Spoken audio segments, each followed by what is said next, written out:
दोस्तों आज की वीडियो आप लोगों के लिए बहुत स्पेशल होने वाली है। कुछ नया जानने को आपको इस वीडियो से मिलेगा और कई सारी चीज़ें जो आपके मन में होंगी इससे रिलेटेड वो भी आपको इस वीडियो से मालूम चल जाएंगी। मुझे काफ़ी पहले एक कमेंट आया था कि क्या रैम रिपेयर हो सकती है। अच्छा, एक चीज़ मैं क्लियर बता दूं कि आज की वीडियो का टॉपिक हमारा यही है, रैम पर क्या रैम रिपेयर हो सकती है। रैम के अंदर जो भी चीज़ें हैं उनके बारे में थोड़ा सा बताऊंगा। वैसे एक चीज़ मैं पहले ही क्लियर कर दूं क्योंकि इस पर बहुत लोगों की कमेंट आ सकती है, तो पहले उस पूरी बात को ही क्लियर कर दूं कि रैम का जो प्राइस है वो बहुत कम होता है। अगर आप मार्केट में 8 GB तक की भी रैम लेने चलोगे तो ऑनलाइन या ऑफलाइन आपको 500 600 700 के अंदर में रैम पड़ जाएगी। उससे महंगी भी आती है, उससे सस्ती भी आती है। बाकी उसकी जो स्पीड होती है उस पर भी जो है ना उस पर भी डिपेंड करता है कि उसका रेट क्या है। एक बेसिक जो रैम होती है 8 GB की आपको 600 700 के रेंज में मिल जाएगी। काफ़ी लोगों की कमेंट हो सकती है कि यार यहाँ पर जब रैम इतनी सस्ती है तो इसको रिपेयर क्यों करें। तो मेरा भाई यही कहना है कि आप नई रैम ले सकते हैं, बट मेरा काम तो भाई सिखाना है। मैं जो भी चीज़ें होंगी भले वो 5 रुपए भी चीज़ क्यों ना हो, ख़राब भी हो जाती है तो उसको रिपेयर करना बताऊंगा क्योंकि ये एक रिपेयरिंग चैनल है। तो चलिए फिर शुरू करते हैं। यहाँ पर मेरे पास दो रैम रखी हुई है। ये रैम सबसे पुरानी रैम है जो पुराने मदरबोर्ड पे लग के आती है, जिसको हम DDR1 करके बोलते हैं। तो DDR means double data rate. DDR का जो फुल फॉर्म होता है डबल डाटा रेट, उसका फुल फॉर्म होता है। ठीक है, अभी यहाँ पर ये जो रैम आप देख रहे हैं ये सबसे पुराने मदरबोर्ड पे लग के आती हैं। और उसके बाद थोड़ा सा आगे जो मदरबोर्ड मैन्युफैक्चर हुए उस पर DDR2 रैम करके यहाँ पर आप देख रहे होंगे DDR2 लिखा हुआ है, ये लग के आई। इसके बाद DDR3 DDR4। ठीक है, तो आगे बढ़ते हुए रहेगी। तो यहाँ पर जैसे आप देख रहे होंगे जो पुरानी रैम होती थी उसमें जो आईसी थी वो इस तरीके की लग के आती थी।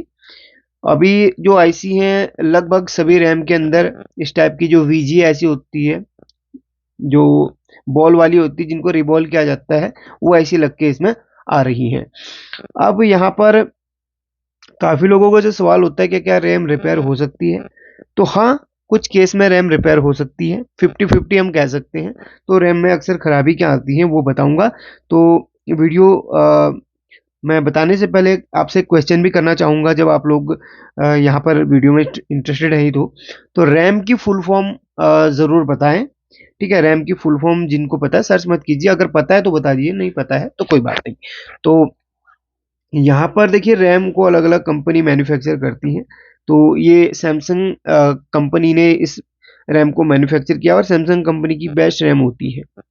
इसके बाद और भी कंपनी जो मैन्युफैक्चर करती हैं, मैं ऐसा नहीं कहूँगा कि सिर्फ सैमसंग ही बेस्ट है, और भी बेस्ट होती हैं। अभी रैम के अंदर जो भी चीज़ें लगी हुई है पहले उनके बारे में थोड़ा सा मैं बता दूं, जो जो आईसीज वगैरह हैं उनके बारे में मैं थोड़ा सा जानकारी दे देता हूँ। तो यहाँ पर सबसे पहले आप एक छोटी सी आईसी देख रहे होंगे, इसको हम बायोस आईसी या ईईपीरोम कहते हैं।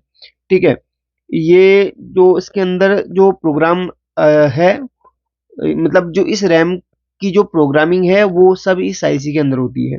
इस आईसी को प्रोग्राम किया जा सकता है, बल्कि प्रोग्राम किया जाता है, किया जा सकता नहीं बल्कि किया जाता है। इसके लिए प्रोग्रामर आती है, भी आपको दिखाऊंगा कि इस आईसी के करप्ट होने पर इस आईसी को हम रिपेयर कर सकते हैं। चलिए अभी थोड़ी देर में बताऊंगा, पहले सभी आईसी की थोड़ा सा डिटेल दे देता हूँ। तो ये जो है 1 2 3 4 5 6 7 8, इसके अंदर किसी किसी में ज्यादा भी होती है, भी आपको दिखाऊंगा। तो इसके अंदर 8 यहाँ पर ये आईसी हैं। ये है रैम आईसी, ये देख रहे हैं। मेन जो आईसी होती है इसमें रैम की वो यही है। ऐसे आपने जैसे कुछ टाइम पहले हमने एक डीटीएच कार्ड पे काम किया था। डीटीएच कार्ड अगर आपने देखा होगा, 3 डिस्क का कार्ड, तो उसमें भी एक ऐसी ही आईसी सैमसंग की लगी हुई रहती है या किसी और कंपनी की हाइनिक्स वगैरह की उसमें लगी रहती है। तो वो भी आपकी रैम आईसी ही होती है। ठीक है, तो ये सब रैम है। और यहाँ पर कुछ कंपोनेंट्स हैं जिनके बारे में बताना चाहूँगा। ये कैपेसिटर्स हैं, जैसे आप यहाँ पर देख रहे होंगे सभी में ये फिल्टर के लिए लगे हुए हैं। और यहाँ पर ये आप ये जो कंपोनेंट देख रहे होंगे यहाँ पर, ये रेजिस्टेंस की तरह कुछ वैल्यू लिखी हुई है, असल में रेजिस्टेंस ही है। इनको काफ़ी लोग इसको कपल रेजिस्टेंस भी कहते हैं, काफ़ी लोग ग्रुप रेजिस्टेंस भी कहते हैं क्योंकि ग्रुप में होती है। इसके अंदर 4 रेजिस्टेंस हैं, देखिए, एक ये है, 2 ये, 3 ये, 4 ये। तो सभी अलग अलग वैल्यू देती हैं, यानी कि आप इधर पे टच करेंगे तो ये अलग वैल्यू देगा नहीं, इसके साथ में यही वैल्यू देता है, इसके साथ में ये वैल्यू देता है। तो ये सब ग्रुप में है एक ही, लेकिन ये इसके अंदर 4 है। तो काफ़ी लोग इसको ग्रुप रेजिस्टेंस भी कहते हैं। असल में इसको रजिस्टर नेटवर्क कहा जाता है। और अगर पीसीबी में इसको कहीं पर इसको अगर कोडिंग करी होती है तो इधर पे नॉर्मल जैसे रेजिस्टेंस होंगे तो उसमें आर लिखा जाता है, तो उसको आर नहीं बल्कि आर एन इसकी जगह पे आपको देखने के लिए मिलेगा। R N means register network. इसके बारे में एक वीडियो पहले बनाई हुई है, उसको देखिए, कमेंट बॉक्स में पिन कर दूंगा। तो बस यही कंपोनेंट इसके अंदर रहते हैं, बाकी कोई भी कंपोनेंट्स आपको नहीं मिलेंगे। अगर मैं इस वाले एडवांस जो DDR2 रैम है इसकी बात करूं तो इसमें भी ये सभी रैम आईसी हैं, बट ये पहले जो ऐसी आती थी अभी DDR2 में इस तरीके की आती है अभी भी। अब जो जितनी भी DDR3 वगैरह जो भी रैम आपको ऊपर की मिल रही है सब में आपको ऐसी ऐसी मिलेंगी, क्योंकि ये हमारी बॉलिंग इनको रिवॉल्व किया जाता है। जैसे आप मोबाइल रिपेयरिंग में CPU eMMC इनको रिवॉल्व करते हैं, जैसे कि आप देख रहे हैं ये आपकी eMMC ऐसी है, इसको जैसे ये बॉल इसमें दिख रही होंगी, जैसे इनको रिवॉल्व किया जाता है वैसे इसको रिवॉल्व किया जाता है। या ऐसी अगर कभी हिल गई, रैम गिर गई, ऐसी रैम काम नहीं कर रही है तो ऐसी देखी जाती है कौन सी रिवॉल्व करने से काम नहीं, तो ऐसे अभी आपको आइडिया दे दूंगा सारे। तो ये वही जैसे मैंने आपको अभी बोला था कि वो क्या था बायोस, ये भी उसकी एक बायोस है। तो इसमें जो भी प्रोग्राम रहेगा वो इसके अंदर स्टोर रहेगा। और बाकी वही जैसे मैंने अभी आपको बोला था कि रजिस्टर नेटवर्क, तो ये देखिए रजिस्टर नेटवर्क यहाँ पर ये RN करके इसको लिखा हुआ है, देखिए RN रजिस्टर नेटवर्क। कैपेसिटर के पास में C और रजिस्टर के पास में R, यहाँ पर रजिस्टर लगनी चाहिए बट कंपनी ने लगा नहीं रखी हुई है। तो बस यही कंपोनेंट इसके अंदर रहते हैं। अगर इसमें रैम गिनोगे तो 1 2 3 4 4 8 4 12 4 16 इसके अंदर है। अब हम ये नहीं कह सकते कि 16 है तो ये 16 ही GB की रैम होगी, नहीं, ऐसा नहीं है। इसमें कंपनी डिसाइड करेगी कितने जीबी या कितने एमबी को बनानी है। तो यहाँ पर 512 MB की है और इसकी जो स्पीड है 667 मेगा हर्ट्ज की इसकी स्पीड है। तो इसकी स्पीड भी मायने रखती है आपके कंप्यूटर की प्रोसेसिंग में, ठीक है। अब यहाँ पर मैं बात करूंगा कि रैम में खराबी। तो यहाँ पर सबसे पहले तो काफी लोगों के मन में उत्सुकता हो रही होगी, जो ये आईसी होती है इस आईसी को प्रोग्रामिंग किस तरीके से करी जाती है।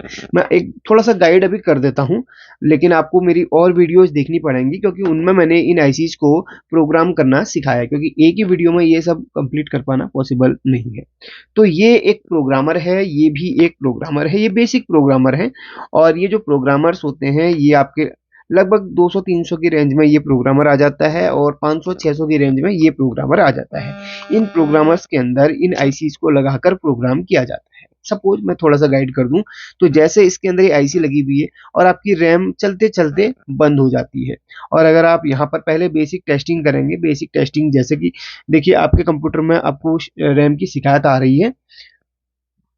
तो अगर आपके पास क्या है कि 2 रैम पड़ी हैं, तो एक रैम की अगर शिकायत आ रही है तो सबसे पहले उस खराब रैम को निकाल के एक पहले तो कंप्यूटर में बारी बारी से चेक कर रहे हैं कि किस रैम को लगा के कंप्यूटर में आपका चालू हो रहा है। अगर जिस रैम को लगा के कंप्यूटर चालू नहीं हो तो उस रैम को बाहर निकालिए। और इस रैम की सबसे पहले तो हमारा बेसिक काम क्या रहता है कि यहाँ पर जो आप पॉइंट्स देख रहे हैं इनमें कोई कार्बन नहीं होना चाहिए, कोई रबर की हेल्प से इसको क्लीन कर लेना। काफी बार इसमें गंदगी आ जाती है तो रैम काम नहीं करती। तो अगर आपको लगता है कि सब कुछ कर लिया फिर भी रैम चालू नहीं हो रही है तो यहाँ पर काम का कर लेना, सबसे पहले इन रजिस्टर्स को चेक कर लेना, क्योंकि यहीं पर ये रजिस्टर्स के थ्रू ही आपकी जो सिग्नल्स है वो इनपुट आउटपुट हो रहे होते हैं। अगर ये रजिस्टर्स खराब हो जाती है किसी कारणवश तो आपकी रैम जो है काम नहीं करेगी। और होता है एक आधी ही खराब है, ऐसा नहीं कि सारी की सारी खराब हो। तो यहाँ पर आप देखेंगे तो एक एग्जाम्पल मैं आपको दे देता हूँ, एक हिंट आपको देता हूँ किस तरीके से इसको चेक किया जाएगा। अगर थोड़ा सा इंटरेस्टेड है तो आप जरूर ये काम करें। अगर आपको लगता है कि नई रैम लाके आपका काम बन जाएगा तो नई रैम लेके आ सकते हैं। मेरा काम तो सिर्फ एक गाइड करना है, आपको कोई चीज़ सिखाना या फिर कोई चीज़ गाइड करना मेरा काम है। तो जैसे कि आप देख रहे हैं, जैसे इसको चेक करना रहेगा तो सबसे पहले मैं फोकस कर दूं उस पर। तो यहाँ पर इसके 4 पार्ट हैं। सबसे पहले आमने सामने के 2 पॉइंट पे इस तरीके से आपको टच करना है। तो थोड़ा सा मैं इसको जूम डाउन कर लेता हूँ। अब आप देखेंगे कि जो इसकी वैल्यू है कितनी आ रही है, 21 ओम्स आ रही है। इसके बगल वाले जो पॉइंट्स है उसकी वैल्यू कितनी है, इसकी भी 21, यानी कि चारों की जो वैल्यू है वो 21 ओम्स ही आनी चाहिए। चारों मीन्स इसके अंदर देखिए इसके अंदर कितनी है, 1 2 3 4 रेजिस्टेंस है, तो चारों की वैल्यू सेम आनी चाहिए। और इसमें ऐसा नहीं कि एक बार में पूरी ही खराब हो जाए, नहीं, एक बार में से इसका एक ही पॉइंट या एक दो ही खराब होंगी। तो आपको कैसे पता करना, एक को टच करोगे तो इन दोनों में चेक करोगे तो 21 ओम्स, तो चारों में 21 ओम्स आनी चाहिए।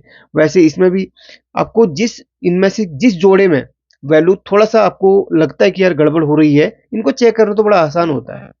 ठीक है, जिसमें आपको गड़बड़ लग रही है उस उस वैल्यू की आपको उस पर लगा देनी है। सिंपल सा, अगर आपको रेजिस्टेंस नेटवर्क नहीं है तो उन दोनों पॉइंट्स में 21 ओम्स की कोई भी आप रेजिस्टेंस लाके यहाँ से यहाँ तक जंप कर सकते हैं, कोई सी भी क्वार्टर वाट की लगा के जंप कर सकते हैं।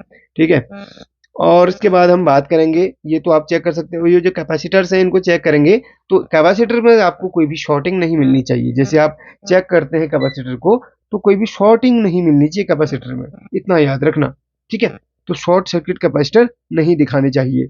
और बाकी रेजिस्टेंस और कैपेसिटर यही तो चेक करे जाते हैं। बाकी बात रही हमारी थर्ड नंबर का जो काम होता है अपना, ये बायोस आईसी को यहाँ पर क्या करना, निकालना और इसे प्रोग्राम करना। इस आईसी को आप निकालेंगे और इस आईसी का सपोज नंबर यहाँ पर दिया गया है 24C02। इस आईसी का नंबर है 24C02।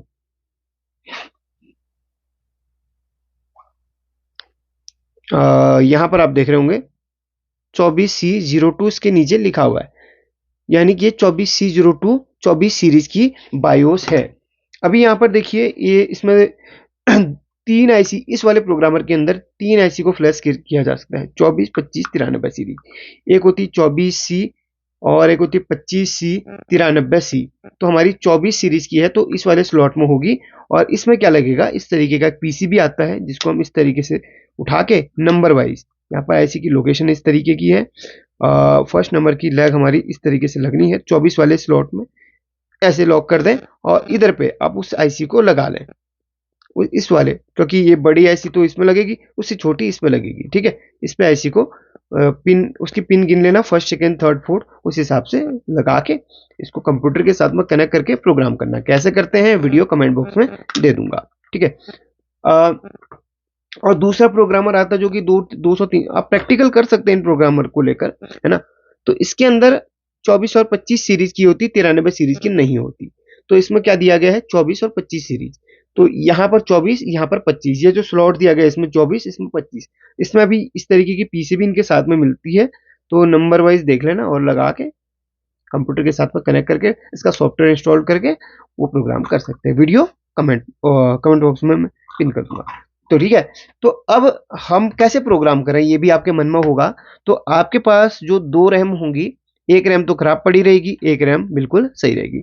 जैसे आप खराब रैम की इस आईसी को कंप्यूटर पे लगा के आप जब रीड करते हैं तो आपको वहां पर डाटा करप्ट कैसे मिलेगा, सभी जो हैक्स जो उसमें होंगे, हैक्स, क्योंकि इसका जो डाटा है हैक्स में आता है, तो एफ एफ एफ एफ करके मिलेगा। तो इसका मतलब ये आईसी आपकी इरेज हो चुकी है। तो आपने अब सही वाली आईसी प्रोग्रामर के अंदर डालनी है, सही वाले रैम की आईसी उठा के प्रोग्रामर में डालनी है। उसको आपने क्या करना, उसका जो डाटा होगा वो कॉपी करके कंप्यूटर पे रख लेना है। उसके बाद, और रैम आपकी दोनों सेम होनी चाहिए, ये नहीं कि आपने अलग अलग रैम का किसी इस रैम की उठा के उसमें डाल दी, नहीं, आपको सेम रैम लेनी है क्योंकि कंप्यूटर में सेम ही रैम होंगी। तो उसकी जो डाटा होगा जब आप कॉपी करके रखेंगे तो इस आईसी को लगाकर उसमें पेस्ट कर देंगे। सिंपल सा ट्रिक है, वीडियो देख लेना, बाकी यहाँ पे सिर्फ गाइड कर रहा हूँ, वहां जरूर देख लेना वीडियो को ताकि आपको समझ में आ जाए। ठीक है, इंटरेस्टिंग चीज होती है, सीखना चाहिए। अभी बेसिक इसमें सीखेंगे, कल के दिन आप लैपटॉप में जब बायोस खराब हो जाती है या कंप्यूटर के अंदर जो मदरबोर्ड के अंदर बायोस खराब हो जाती है उनको प्रोग्रामिंग करेंगे। ये छोटे छोटे जो टूल्स दिख रहे हैं ना, ये बहुत काम के होते हैं। ये जरूरी नहीं कि आप इससे सिर्फ रैम ही रिपेयर करें, इससे आप कई सारी डिवाइस, आजकल जितनी भी आप डिवाइस देख रहे हैं ना, सबके अंदर बायोस लगी रहती है।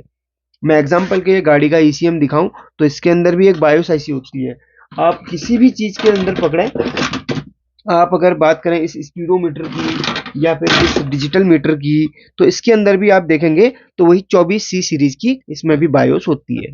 इसके किलोमीटर के डाटा को आप एडजस्ट कर सकते हैं इस बायोस की हेल्प से, इस बायोस प्रोग्रामर की हेल्प से। ठीक है, तो इस चीज को सीखेंगे तो बहुत सारी कॉन्सेप्ट आपके क्लियर होंगे। तो हर वीडियो से कुछ ना कुछ आपको सीखने को मिलेगा। तो इस बायोस को जब प्रोग्राम करेंगे, प्रोग्राम करने के बाद जब आप इसको लगाएंगे तो आपका जो ये रैम है, खराब रैम 101% काम करेगा। ठीक है, अगर बायोस खराब होगी तो। अगर बायोस खराब नहीं है तो फिर आपको करना क्या है, आपके पास इस तरीके की रैम है तो यहां पर ये ऐसी, वैसे एक चीज बता दूं, इनमें ये रैम बहुत कम खराब होती है, इनमें ये रैम बहुत कम खराब होती है। खराबी आपकी इसी पार्ट से निकल के आ जाएगी, रजिस्टर से, बायोस से, कैपेसिटर वगैरह अगर शॉर्ट है तो उनसे ही फॉल्ट निकल के सामने आ जाएगा।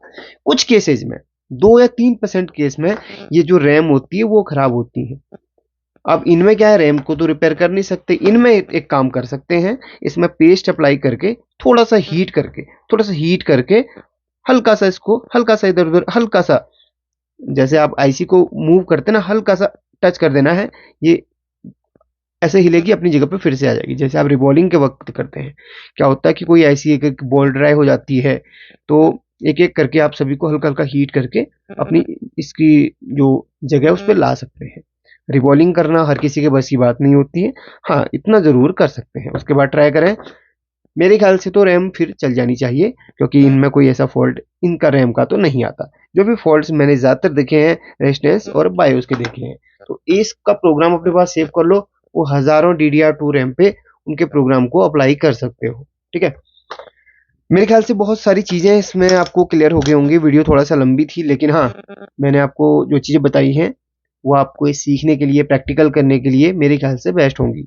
सीखिए, प्रैक्टिकल कीजिए, उन वीडियोज़ को जाकर देखिए जो मैंने बनाई है। आपको एंड स्क्रीन पे भी 2 वीडियो मिल जाएँगी अभी थोड़ी देर में, और ऊपर कार्ड पे भी कुछ वीडियो को मैं पिन कर दूँगा, वहाँ पर जाके देखेंगे। तो सारी वीडियो को देखकर आपको ये प्रोग्रामर्स की थोड़ा जानकारी हो जाएगी, और प्रोग्रामर से किस तरीके से आप अदर डिवाइसेज़ को प्रोग्राम कर सकते हैं, उनकी भी जानकारी आपको इस वीडियो से क्लियर हो जाएगी। Thank you. इस तरीके से देखेंगे और कई सारी चीज़ें आपको और भी क्लियर होंगी, और सीखेंगे। और सपोर्ट भी कीजिए मेरे को थोड़ा सा, क्योंकि मैं बहुत सारे ऐसे टॉपिक पर वीडियो लेके आता रहता हूँ जो मुझे लगता है कि बहुत कम इलेक्ट्रॉनिक चैनल पर वीडियोज आती हैं। मैं ऐसे टॉपिक्स में ज़्यादा काम करने की कोशिश करता हूँ जो कुछ नई चीज़ें हों, जो सीखने लायक हों। ठीक है, थैंक यू, सपोर्ट करें।